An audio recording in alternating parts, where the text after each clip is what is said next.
Assalamualaikum warahmatullahi wabarakatuh. Nama saya Cindy Fatika dari kelas K33C Manajemen Pagi semester 2 dengan NPM 19110264.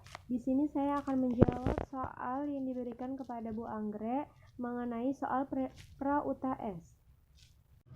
Soal yang pertama, jelaskan bagaimana perubahan suku bunga dapat mempengaruhi permintaan uang di masyarakat sehingga mengakibatkan perubahan terhadap kegiatan ekonomi. Jawab, menurut saya, jika harga uang naik, maka masyarakat enggan meminjam uang bank. Jika harga uang turun, maka jelas masyarakat akan banyak meminjam uang dari bank, karena suku bunga adalah harga uang. Soal yang kedua, jelaskan menurut pendapat Anda, apa perbedaan kebijakan tarif barir dengan kebijakan non-tarif barir? Tarif barir adalah suatu kebijakan proteksionis terhadap barang-barang produksi dalam negeri dari ancaman membanjirnya barang-barang sejenis yang diimpor dari luar negeri dengan cara menarik atau mengenakan pungutan bea masuk kepada setiap barang impor yang masuk untuk dipakai atau dikonsumsi habis di dalam negeri. Sedangkan non-tarif barir adalah berbagai kebijakan perdagangan selain bea masuk yang dapat menimbulkan distorsi sehingga mengurangi potensi manfaat perdagangan internasional. Soal yang ketiga, jelaskan bagaimana instrumen kebijakan ekonomi internasional.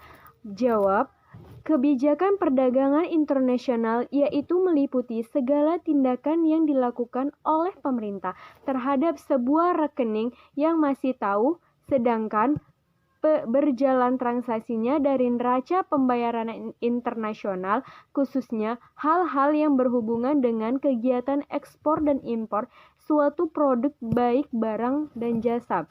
Kebijakan pembayaran internasional, yaitu kebijakan pembayaran ini mencakup beberapa hal mengenai kebijakan pemerintahan terhadap rekening modal dan neraca pembayaran internasional, tepatnya pada pengawasan terhadap pembayaran internasional.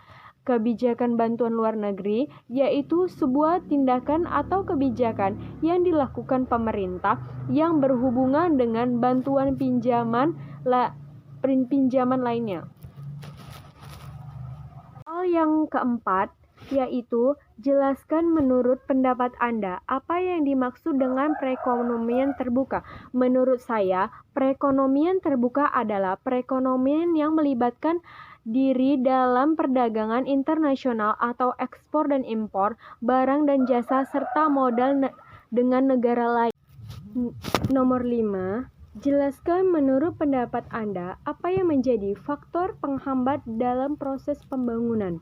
Yang pertama, pembangunan penduduk dan tingkat pendidikan yang rendah. Yang kedua, perekonomian yang bersifat dualistik. Yang ketiga, tingkat pembentukan modal yang rendah.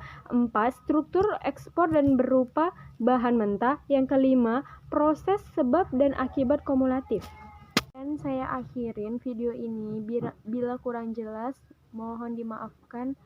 Saya akhiri dengan Assalamualaikum warahmatullahi wabarakatuh.